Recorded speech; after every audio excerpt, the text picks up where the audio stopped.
이번 코너는 송송이의 버즐 서점입니다. 버즐 서점은 송이님이 직접 운영하시는 책방 이름이기도 한데요. 매달 한두 권씩 기후정의와 관련된 책들을 소개하고 있습니다. 송이님 어서 오십시오. 네, 안녕하세요. 네. 안녕하세요. 오늘은 어떤 책 들고 오셨을까요? 네, 오늘은 두 권의 책을 가지고 왔습니다. 한 권은 새를 초대하는 방법이라는 책이고요. 또 한 권은 기후여행자라는 책 이렇게 가지고 왔습니다. 네, 제목을 이렇게 들으면 전혀 상관이 없는 책 같아요. 기후위기랑 무슨 기후위기 공공성이랑 기죠. 네, 상관이 없어 보여요. 전혀 상관이 없는 책 같은데 네. 이 두 책 모두 사실은 그 도시라는 곳이 어떻게 공공의 공간, 공유의 공간이 될 수 있는지에 대해서 이야기를 하고 있다는 공통점이 있어서 가지고 왔습니다. 네, 그러면 첫 번째 책부터 첫 번째 책이 새를 초대하는 방법. 근데 제목에서 전혀 공공성에 대한 힌트를 찾을 수가 없습니다. 네, 그렇죠. 네, 한번 얘기를 해주십시오. 네, 제목만 보면 뭐 탐조 요새 좀 많이 하신다고 하니까 그런 책 같지만 이거는 이제 기후위기 시대에 인간과 자연을 잇는 도시건축 이야기라는 부제를 가지고 있어요. 네, 그래서 이 부제처럼 건축가인 저자가 기후위기와 그리고 건축의 공공성을 주제로 다양한 매체에 썼던 글을 엮어낸 책입니다. 이 제목은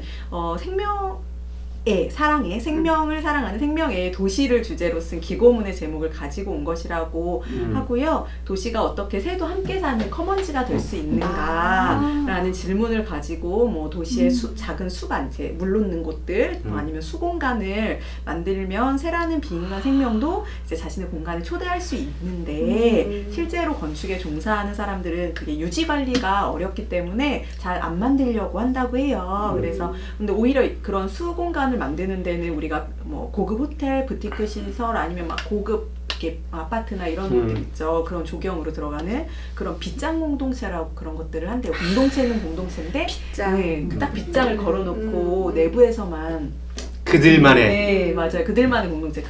그런 곳들에서 재력을 과시하고 계층을 구분하고 공간을 소비하기 위해서만 만든다고 합니다. 그래서 그러지 않는 것에 대한 이야기를 한 그 제목을 따서 이렇게 정했다고 해요. 네, 그래서 이 책은 그 공생의 장소 만들기, 그리고 새로운 삶의 방식, 건축과 사회라는 세 개의 장으로 구성되어 있는데요. 1장인 공생의 장소 만들기에서는 환경주의와 생태주의 차이를 좀 설명을 하면서 현재의 삶을 유지하며 기술로 기후위기를 이겨낼 수 있다는 그런 건 이제 환경주의라고 하면서 그런 환경주의가 아닌 사회 전반의 생활 양식, 가치, 철학, 제도가 바뀌어야 함을 이제 말하는 생태주의가 도시 건축에도 필요하다는 이야기를 합니다. 그러면서 건축의 역사와 그리고 여기 되게 많은 그 건축가들 이야기가 나오는데 저는 잘 문외한이어서 르꼬르비지에만 들어봤어요. 그래서 이 사람을 포함한 유명한 건축가들의 작품이 가진 이제 특징 등을 통해서 그런 이야기들을 하고 있습니다. 그리고 이 장에서는 건축계의 노벨상이라고 불리는 프리츠커상이라는 것이 있대요. 네. 그냥 이 상 이름은 조금 들어보신 분들도 있을 거예요. 저도 어디선가 들어봤는데 이 상을 주관하는 곳이 어딜까요? 갑자기 퀴즈. 그건 모르겠는데. 그쵸?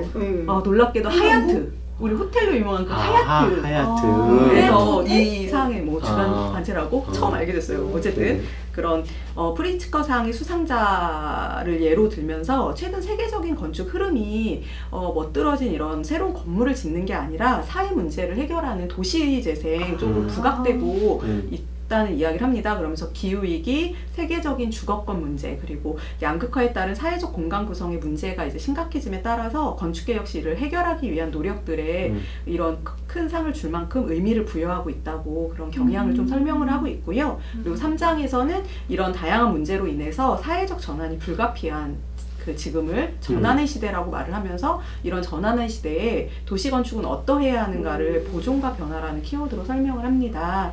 네, 그러면서 오랜 역사에서 권력과 자본에 충성하는 예술과 기술로 존재하던 건축이 이제는 사람과 사람 그리고 사람과 자연을 연결하고 사용자를 배려하고 돌보는 공공성을 강화하는 방향으로 나아가야 함을 주장하고요. 그런 이야기를 하면서 책을 마무리합니다. 이제 공공성을 담보하는 건축만이 영속성을 가질 수 있다는 이야기를 하고 있어요. 네. 그러니까 도시가 새를 초대할 수 있어야지 되는데 그것을 위해서라면 공공성이 있어야 되고 또 그렇게 돼야지 그 도시는 공공적이다. 이렇게 얘기할 수 있다는 얘기로 이어집니다. 자, 이 두 번째 책은 더 궁금합니다. 기후 여행자. 네네. 개인적으로 그분 저 아는 분이에요. 네. 인맥자랑. 네. 인맥자랑. 이 기후여행자 책은 정말 저도 되게 재밌게 읽은 책이에요. 저도 여행을 좀 좋아하는 편이어서 늘 항상 고민을 하거든요. 여행을 가고 싶은데 이 시대에 나 이 욕망을 참 가누기가 힘들다 이런 생각을 되게 많이 하는데, 이 책은 이런 저 같은 사람들을 위해서 이제 오랫동안 공정여행 운동을 하고 있는 이명신 작가가 기후위기와 오버투어리즘을 넘는 새로운 여행을 테마로 쓴 책입니다. 그래서 제목 그대로 이제 기후위기 시대 여행을 하는 것이 어떤 의미인지, 그리고 여행을 해도 되는 것인지, 그리고 관광이 주 산업인 곳들도 있잖아요. 네네. 그런 곳들은 어떻게 이 시대를 건너고 있는지, 그리고 기후위기 시대에 이렇게 저처럼 죄책감을 느끼면서도 여행을 포기할 수 없는 이들이 어떻게 그거를 좀 하는 게 좋을지, 그런 고민이 담겨 있는 책이에요. 예, 그래서 이 책은 어쨌든 여행 관련된 이야기들을 좀 많이 하다 보니까 다양한 이야기가 있는데, 오늘 이 공공성이라는 주제에 맞춰서 좀 나누고 싶은 부분은 3장에 있는 기후위기와 오버투어리즘이라는 장에 나오는 스페인 바르셀로나의 사례입니다. 그 바르셀로나는 많이들 TV에서도 많이 보시고 축구? 축구인가요? 축구. 네, 제가 한때 엄청 팬이었는데요. 네, 그 축구로도 유명하기도 하고 여행지로 정말 유명하죠, 전 세계적으로. 그래서 거주 인구가 약 160만 명 정도 된대요. 대전보다 조금 더 많은 수치인데, 근데 연간 방문객이 2,500만에서 3,000만 명 정도라고 합니다. 반성합니다. 갔다 왔어요? 그래서 되게 유명한 만큼 이제 이 정도로 많은 관광객이 와서 거주하는 시민들이 되게 다양한, 그러니까 여러 불편을 겪고 있고, 그리고 이로 인해서 좀 관광객에게 적대적인 시민들도 생겨나서 올해도 뉴스에 나기도 했었는데 반관광객 시위가 좀 벌어지기도 합니다. 관광객들한테 물총을 쏘기도 하고 막 이런 시위 같은 것도 하기도 한다고 해요. 네. 제가 거기 살고 있다면 저도 그 시위에 참여했을 것 같아요. 사실은 이장호 시장이 그 보문산을 그 관광지로 만들겠다고 막 선언을 하면서 보물산 프로젝트니 엉뚱한 짓을 되게 많이 하고 있잖아요. 근데 저는 대전에 살고 있고 보문산에 추억이 깃들어 있고 보문산 옆에 깃들어 살았던 사람으로서 보문산은 그 관광지가 아니라 저는 삼터란 생각을 하거든요. 근데 내 삼터에 이렇게 많은 사람들이 몰려온다면 저도 그렇게 하고 싶어질 것 같은데요.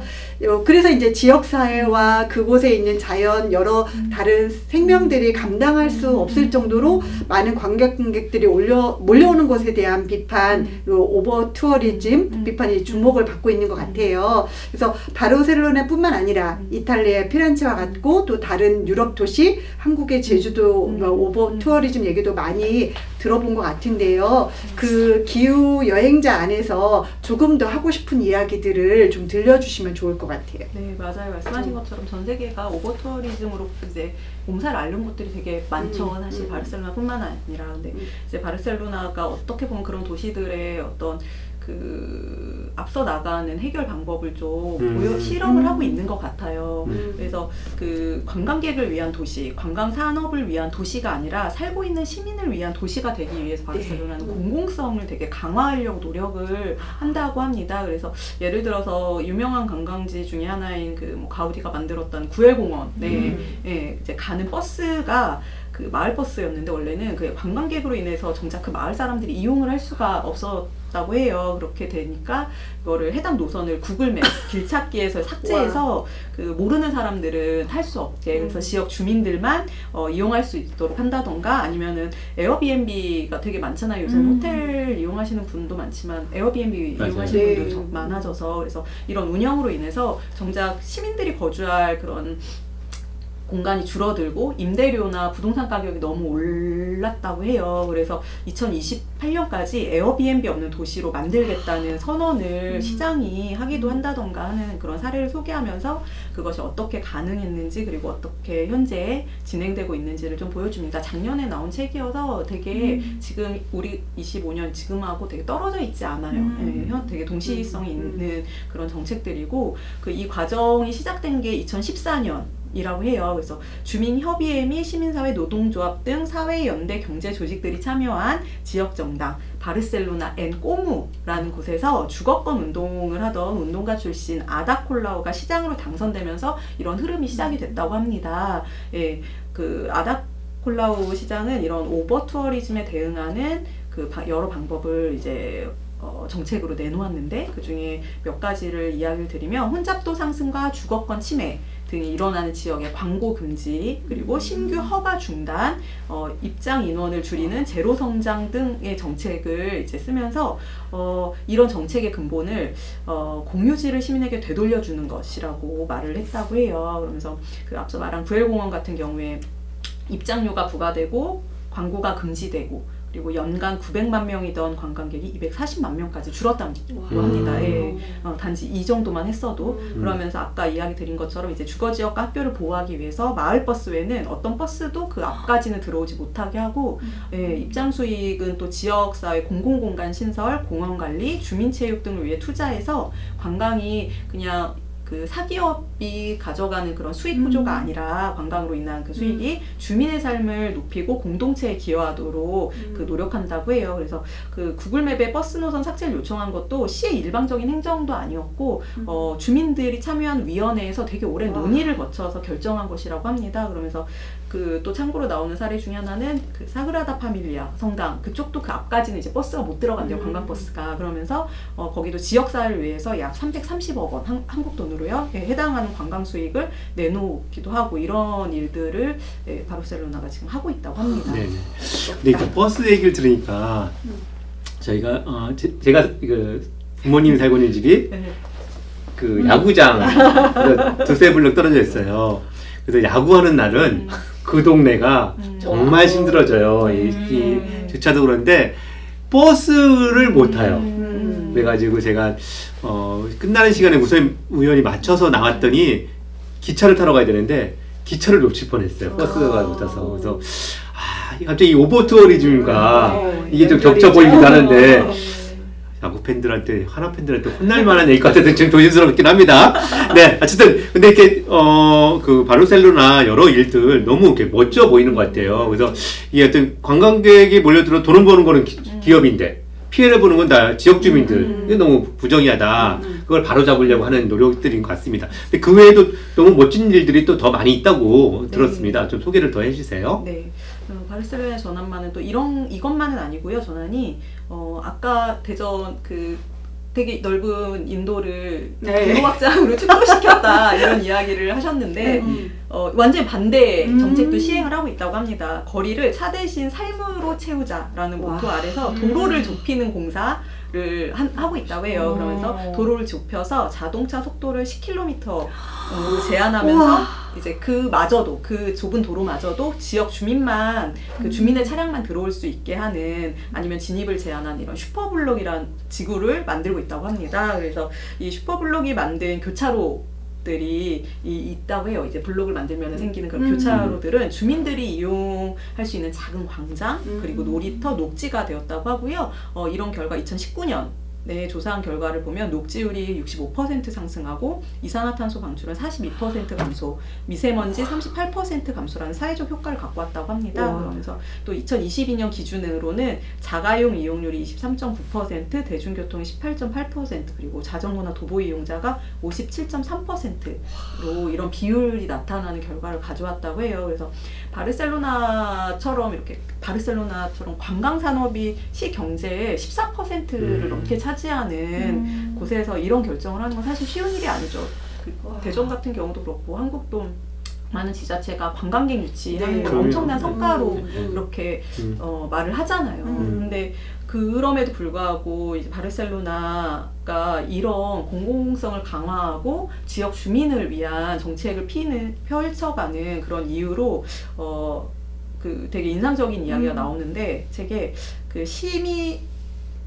그 바르셀로나시 주민협의회에 있는 사람이 이런 말을 합니다. 왜 그렇게 하냐는 이 저자의 질문에 도시정부가 관광회사가 아니라면 이런 관광산업이 공공성으로 전환하는 것은 당연한 일이 되어야 한다라고 말을 한다고 해요. 아까 말씀드렸던 2014년에 당선됐던 그 아다 콜라우 시장은 사실 23년 정권 재창출에 실패를 합니다. 그래서 지금은 다른 당인 사람이 시장을 하고 있는데 그럼에도 불구하고 이 정책들은 계속 유지가 되고 있다고 해요. 이게 전체 시에서 이게 다 어느 정도의 공감과 협의를 다 이끌어냈기 때문에 가능한 일이겠죠. 그래서 그 책에서는 이런 것 말고도 왜 슈퍼블록을 만드는지 좀 더 자세히 나오고요. 그리고 그 바르셀로나가 처한 기후위기의 위험성과 그로 인해서 벌어지는 관광객과 주민의 물경쟁 같은 이야기도 좀 나옵니다. 그러니까 스페인도 되게 남부에 있는 지역이고 따뜻하기로 조금 유명하잖아요. 남유럽 쪽이라서. 근데 가뭄이 되게 심할 때가 많다고 합니다. 근데 그럴 때마다 관광객이 오는 호텔은 정작 시 주민들은 절수를 하거나 단수를 하는데 그들은 물을 펑펑 쓴다던가 이런 문제도 되게 많다고 해요. 그래서 기후위기 시대에 공공성을 관광산업에서 가져가는 게 무척 중요한 것이라는 이야기도 많이 하고요. 되게 흥미롭고 그리고 읽다 보면은 어떻게 이곳은 이런 것들이 가능할까 이런 부러움도 사실은 좀 생깁니다. 네. 사실은 저도 감정이 부럽다. 아주 부럽다. 이것이 지금 가장 많이 올라오는 감정이고 사실은 아까 처음에 소개해준 새를 초대하는 방법에 공생의 장소 만들기라는 단어 그 말이 사실은 바르셀로나 이 이야기를 들으면서 여기야말로 진짜 공생의 장소를 만들어 가고 있구나라는 생각을 했는데요. 좀 마무리하기 전에 두 책을 엮어서 송이님의 관점에서 한 번 더 이야기를 해주시면 좋을 것 같아요. 네, 그 두 책이 되게 다른 것 같지만 기후위기 시대의 도시의 공공성이란 무엇인지 그 공간을 구성하는 방법, 운용하는 사례 등으로 살펴본다는 공통점이 있습니다. 그리고 도시의 공공성을 이야기하면서 큰 주제는 건축 그리고 여행이란 또 다른 주제라서 각각의 흥미있는 분들이 읽으시기에도 되게 좋은 책들이고요. 이 이야기를 하면서 여기 기후의 여행자에 나오는 바르셀로나 같은 경우에는 엄청난 수기의 시간에 대한 이야기를 많이 합니다. 시민들이 다 생각이 같을 순 없잖아요. 너무 많은 사람들이 있는데 그 긴 시간 이제 수기나 아니면 이런 토론이나 회의를 하고 나서 나온 결과가 우리가 생각이 다르다는 것뿐이다 라는 이야기를 하면서도 그게 그 자체가 의미가 있다라는 이야기를 하거든요. 그래서 새를 초대하는 방법이나 기후여행자나 이렇게 공공성을 이야기할 때 우리가 모두 생각이 같을 수는 없지만 그 합의점을 찾아가는 그 과정 자체가 커먼즈 라는 거를 이제 깨닫게 해주는 책들이에요. 그래서 커머닝하는 그 과정들에 대해서도 다시 한번 같이 두 책을 읽으면서 좀 생각을 해보셨으면 좋겠습니다. 네. 오늘도 멋지고 감사한 책 감사합니다. 네, 감사합니다. 고맙습니다.